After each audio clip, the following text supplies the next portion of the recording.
her dead husband returned as a fish at the river and revealed who murdered him and their child. "Mama, it is me. Do not be afraid." Those were the words that stopped her heart. Not from the wind, not from a spirit in the trees, but from the mouth of a fish. A fish she had just pulled from the river, the same river that had swallowed her husband and daughter 2 years before. Long ago, in a quiet village called Okwuosa, there lived a broken widow named Mama Obioma. She was a beautiful woman with hollow eyes, the kind of eyes that had once sparkled with joy but now held only tears. Her husband Chukwuemeka and her little daughter Obioma had drowned 2 years ago during a fishing trip, and since that day she had become a ghost herself. Her compound sat near the sacred river Mmiri Ndu, beside the same bank where she had last waved goodbye to her family. She had no children left, no laughter in her home, and no will to live. The only thing she had was the river. And every evening, as the sun bled into the water, she would walk to its edge and sit there until darkness came, as if waiting for something she could not name. The village of Okwuosa knew sorrow, but none like the sorrow that lived inside Mama Obioma. Her name was Adaize before she became a mother, before she became a widow. Now the villagers simply called her the woman who lives at the river, because that is where she could always be found, sitting at the edge of the water, staring at nothing, waiting for something that would never return. 2 years had passed since the river took her family. 2 years since her husband Chukwuemeka had kissed her forehead and lifted their daughter Obioma onto his shoulders, laughing as they walked toward his fishing boat. "We will bring you the biggest fish in Mmiri Ndu," he had promised. Little Obioma had waved her tiny hand. "Bye-bye, Mama! Bye-bye!" Those were the last words Adaize ever heard from her child's mouth. They found the boat 3 days later, overturned and caught in the roots of a tree downstream. They found Chukwuemeka's body the day after. But little Obioma, her body was never recovered. The river had kept her. Since that day, Adaize had become a shadow. Her compound, once filled with the sound of her daughter's laughter and her husband's singing, was now silent as a grave. The cooking pot sat cold. The firewood remained unburned. She ate only when hunger became pain, and even then she tasted nothing. Every evening, without fail, she walked to Mmiri Ndu. She would remove her sandals, step into the shallow water, and stand there as the sun melted into the river, painting the world in gold and blood. She did not pray. She did not weep. She had no tears left. She simply stood, as if the water might one day decide to give back what it had stolen. The villagers watched her with pity and whispered among themselves. "Grief has eaten her mind," the women said as they passed her compound. "She will join them soon," the men muttered, shaking their heads. "The river is calling her." But Adaize did not hear them. She heard only the water, the endless whispering water, and sometimes, just sometimes, she thought she heard a child's voice calling from beneath the surface. "Mama! Mama!" She told herself it was the wind. She told herself it was madness. She did not yet know that it was neither. If the village pitied Adaize, there was one man who seemed determined to save her. His name was Ikechukwu, younger brother to her late husband, and the only family she had left. Since the drowning, he had taken it upon himself to care for her. He managed the farmland that had belonged to Chukwuemeka. He repaired her leaking roof when the rains came. He brought her food when she forgot to eat, which was often. "You must eat, sister," he would say, placing a wrapped bundle of yams and smoked fish at her doorstep. "My brother would not want you to waste away." The villagers praised him for his devotion. "See how Ikechukwu honors his brother's memory," the elders said, nodding with approval.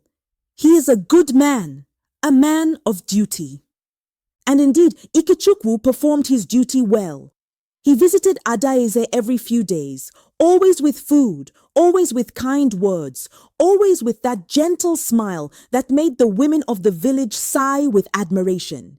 He was handsome, more handsome than Chukwuemeka had been, with smooth skin and bright eyes that seemed to hold nothing but warmth. But Adis could not bring herself to feel grateful. There was something in the way he looked at her. Something in the way his hand lingered when he touched her shoulder. Something in the way he said her name, Adais, as if tasting it. She told herself she was being foolish. He was her brother-in-law. He was helping her. What kind of ungrateful widow suspects the man who keeps her alive? Still, the unease sat in her chest like a stone. One evening, Ikechukwu came with more than food. He came with news. "The elders have been talking," he said, settling onto the wooden stool outside her hut. "They are concerned about you, Adaizi, a woman alone, with no children, no family to protect her." He paused, letting the words hang in the air.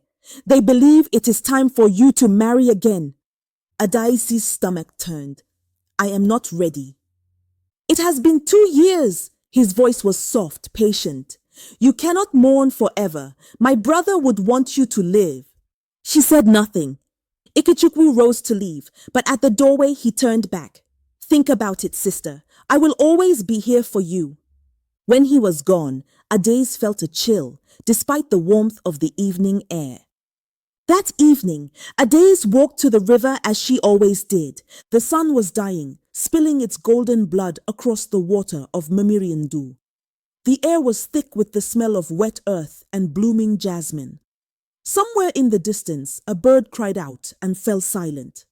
It was the hour when the world held its breath, when the living and the dead stood closest to each other.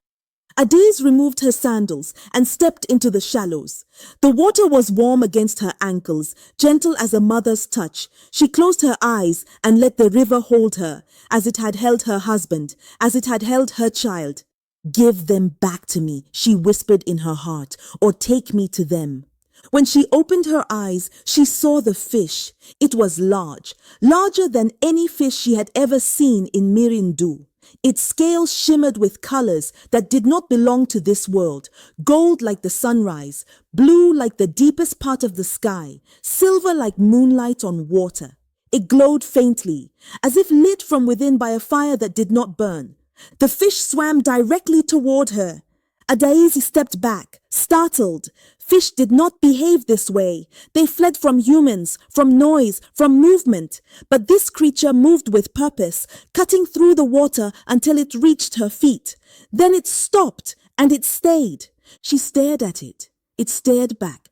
Its eyes were not the empty eyes of a fish. They were deep, knowing, sorrowful. Something in her chest cracked open. Without thinking, Adis bent down and reached into the water. The fish did not flee. It waited. When her hands closed around its body, she gasped. It was warm, impossibly warm, and it pulsed with something that felt like a heartbeat. She lifted it from the river. The fish trembled in her hands. Its mouth opened and closed, and then... Adaizi! She nearly dropped it. Adais! My wife! The voice was deep, familiar. A voice she had heard 1,000 times. A voice she had wept for. A voice she had begged the gods to let her hear just once more. "Do not scream," the fish said in the voice of her dead husband. "It is me." The world tilted, her legs gave way, and Mama Obioma fell to her knees in the river, clutching the impossible creature that had just spoken her name. For a long moment, Adais could not breathe. The river rushed around her knees. The dying sun painted the world in fire. And the fish, the impossible glowing fish, lay trembling in her hands, watching her with eyes that held 2 years of unspoken sorrow. "You are not real," she whispered. "I have gone mad. The villagers were right." "You have not gone mad, my wife." A sob tore from her throat. That voice, it was Chukwuemeka, not a memory, not a dream, but him, speaking to her from the mouth of a creature that should not speak. "How?" she choked. "How is this possible?" "The river did not let me pass on," the fish said. My spirit has been trapped in these waters, waiting for the moment I could reach you, waiting for you to be ready to hear the truth. The truth? The fish's eyes darkened. When it spoke again, its voice was heavy with grief. We did not drown, Adaze. The word struck her like a blow. The boat, she stammered. They said the boat overturned. The boat was sabotaged. The fish's voice trembled with rage, barely contained.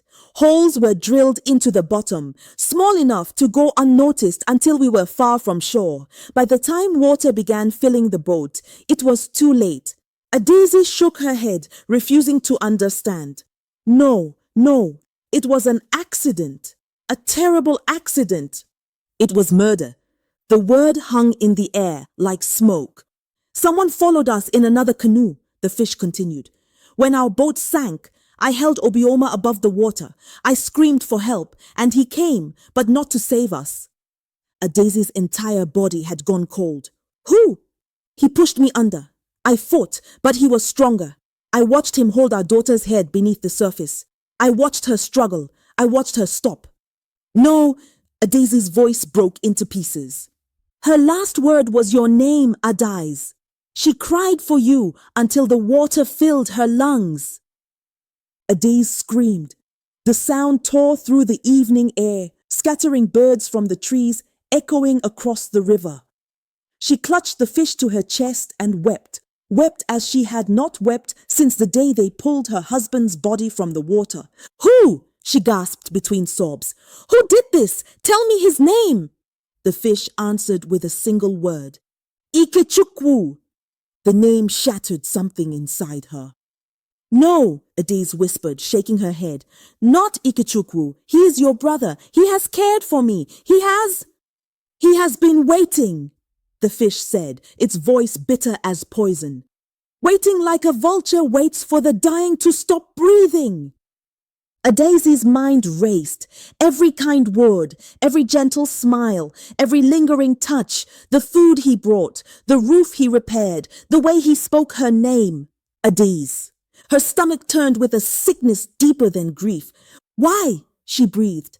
Why would he do this? 2 reasons, the fish replied. Land and lust. The words hung in the warm evening air.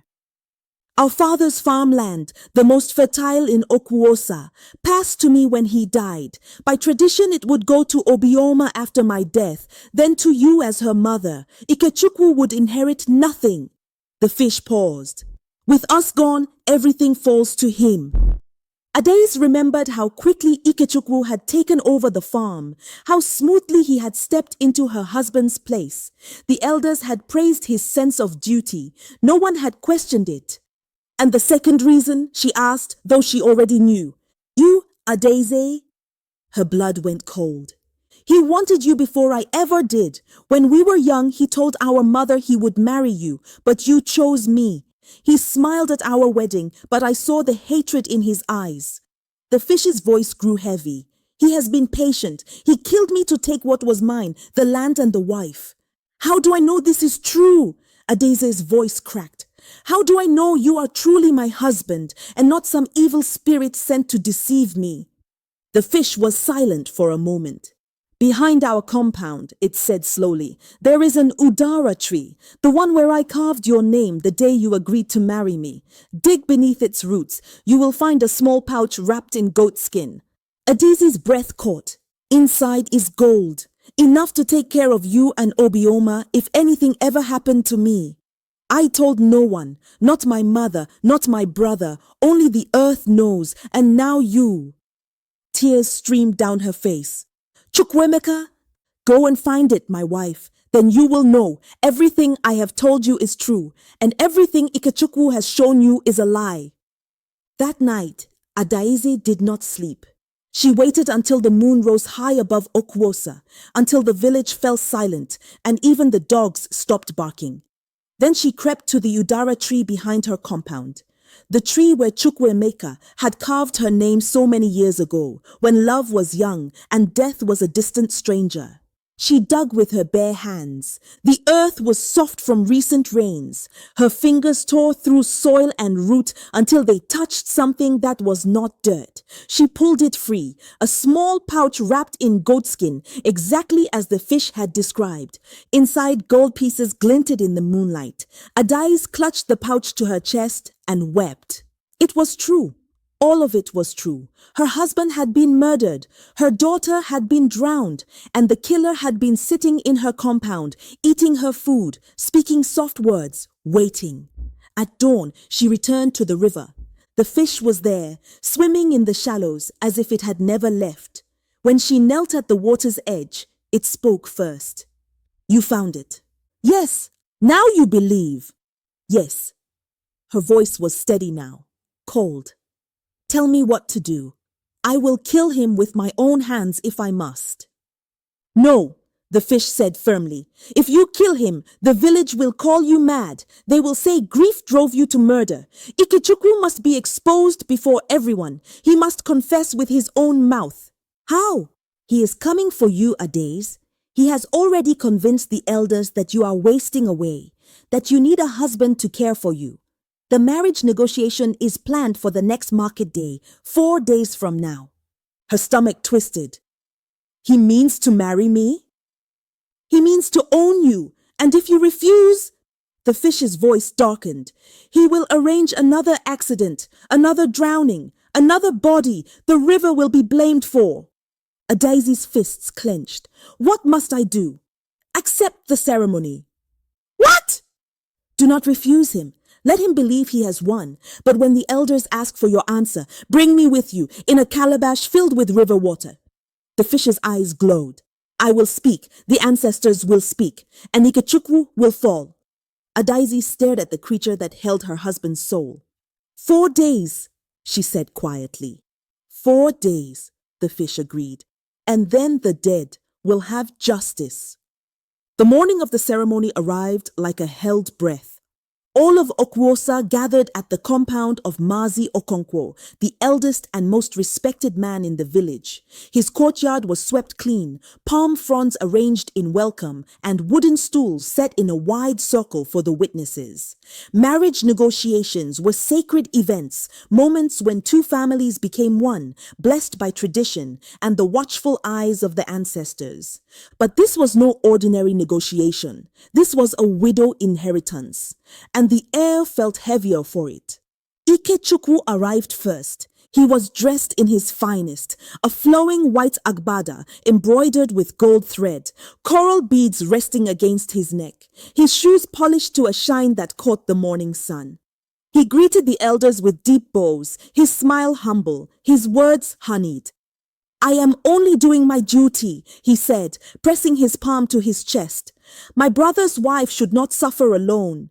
It is my honor to care for her, as he would have wanted." The elders nodded their approval. The women whispered of his devotion. Even Mazi Okonkwo, who had known both brothers since childhood, smiled beneath his white beard. "You are a good man, Ikechukwu," the elder declared. "Your brother's spirit will be pleased." Ikechukwu's smile widened. "That is all I pray for, Mazi." Then Adais appeared. The whispers stopped. She walked slowly through the gathered crowd, her back straight, her eyes fixed ahead. She wore white, the color of mourning, the color of spirits. Her face bore the ritual paint of grief, 2 white lines curving beneath her eyes like the paths of dried tears. In her arms, she carried a large calabash covered with a white cloth. Ikechukwu's smile faltered for just a moment. "What is that?" one of the women whispered. "Perhaps an offering," another guessed, "for the ancestors." Adais said nothing. She took her place in the center of the circle and set the calabash at her feet. Her hands were steady. Her face revealed nothing. Mazi Okonkwo cleared his throat. "Adaizi, daughter of Okwuosa, widow of Chukwuemeka," he began. "Ikechukwu has come before us, seeking to take you as his wife, to honor his brother's memory. Do you accept this union?" The compound fell silent. Adais lifted her head. Her eyes found Ikechukwu's face and held. "Let the spirits of my husband and child speak first." She reached down and removed the white cloth. Gasps rippled through the crowd. Inside the calabash, floating in the clear water of Mmiri Ndu, was a fish. But not an ordinary fish. Its scales shimmered with gold and blue, glowing faintly as if lit by an inner flame. Its eyes were open, watching, alive with something that did not belong to any creature of the river. "What madness is this?" Ikechukwu laughed, but his voice cracked. "You bring a fish to a marriage ceremony? Grief has truly stolen your senses, Adais." Silence. The voice did not come from Adais. It came from the calabash. The crowd screamed. Women stumbled backward. Men leaped from their stools. Even Mazi Okonkwo gripped his staff with trembling hands, his eyes wide as the moon. The fish had spoken. "Silence," it said again, and this time there was no mistaking the voice. Deep, strong, human. "I am Chukwuemeka, son of Okwuosa, husband to Adais, father to Obioma, and I have returned to name my killer." Ikechukwu's face turned the color of ash. "This is a trick," he stammered, stepping backward. "Witchcraft! She has bewitched a fish to speak lies." "You drilled holes in my boat," the fish thundered. "You followed me to the deep waters. You pushed me under while I begged for mercy. And when I was drowning, you held my daughter, my child, beneath the surface until she stopped moving." "No!" Ikechukwu shouted. "No, this is not true." Her last word was "Mama." A cold wind swept through the compound, though the morning had been still. Mist rose from the calabash, thick, white, unnatural. It swirled into the air, climbing, forming. The villagers fell to their knees. Two figures emerged from the mist. The first was a man, tall, broad-shouldered, translucent as water, Chukwuemeka. His face was sorrowful but steady, his eyes fixed upon his brother. Beside him stood a child, little Obioma, still wearing the white dress she had drowned in. Her curly hair floated as if she was still underwater. Her eyes, large, unblinking, held no anger, only truth. Slowly the child raised her small hand and pointed directly at Ikechukwu. "Murderer!" the spirit of Chukwuemeka said. "Murderer," the wind seemed to echo. Ikechukwu screamed. He turned to run, but his legs would not move. He fell to the ground, clawing at the earth as if invisible hands had seized him. "Confess," the fish commanded. "Confess before the ancestors drag you to judgment." Ikechukwu's screams echoed through Okwuosa like the cries of a wounded animal. He thrashed against the earth, fingers digging into the dirt, but his body would not obey him. Invisible hands pinned him down, hands that belonged to neither the living nor the merciful. "Please," he wailed, "please, I beg you." Mazi Okonkwo rose on trembling legs, his staff shaking in his grip. "Ikechukwu," he commanded, his voice barely steady. "Speak the truth before the ancestors tear your soul apart. Did you kill your brother and his child?" I... The ground beneath Ikechukwu cracked. A thin line split the earth, running from the edge of the compound toward the forest. From within it came a sound, a low rumbling, like the growl of something ancient and hungry. "Confess!" the fish roared, and the calabash water began to boil. "Yes!" Ikechukwu shrieked, tears and mucus streaming down his face. "Yes, I killed them. I drilled the holes. I followed them. I held them under until they stopped breathing." His voice broke into sobs. "I wanted the land. I wanted Adais. I wanted everything that should have been mine." Silence fell over the compound. Then the spirits moved. Chukwuemeka's ghost drifted toward his brother, his translucent face filled not with rage, but with sorrow. Little Obioma followed, her small hand still raised. Together they stood over the weeping murderer. "You were my blood," Chukwuemeka said quietly. "And you spilled mine." The crack in the earth widened. Ikechukwu began to slide toward it, dragged by forces no mortal could see. He clawed at the ground, screaming, begging, but no one moved to help him. The villagers watched in frozen horror as the forest swallowed him, inch by inch, until his screams faded into silence. The crack sealed itself. The mist dissolved, and Ikechukwu was never seen again. At sunset, Adaiz returned to Mmiri Ndu. She waded into the shallows and gently released the fish into the water. It swam in a slow circle around her feet, then turned to face her one last time. "Live, my wife," Chukwuemeka's voice whispered. "Live for us." The spirits of her husband and daughter rose from the river, shimmering, smiling, finally free. Little Obioma waved her small hand. "Bye-bye, Mama." Then they were gone, dissolving into the golden light like mist at dawn. Adaiz pressed her hand to her heart. "Go well, my loves," she whispered. "I will live now. I will live for you." The river took her family, but the river also brought them back. Subscribe now, because every week we bring you stories where the dead refuse to stay silent. Press like if you believe justice always finds a way. And comment below, have you ever felt the presence of someone who passed on? Before you leave, watch this story right here. A woman's husband returned as something far more terrifying than a fish. You are not ready for what happens next. See you in the next one.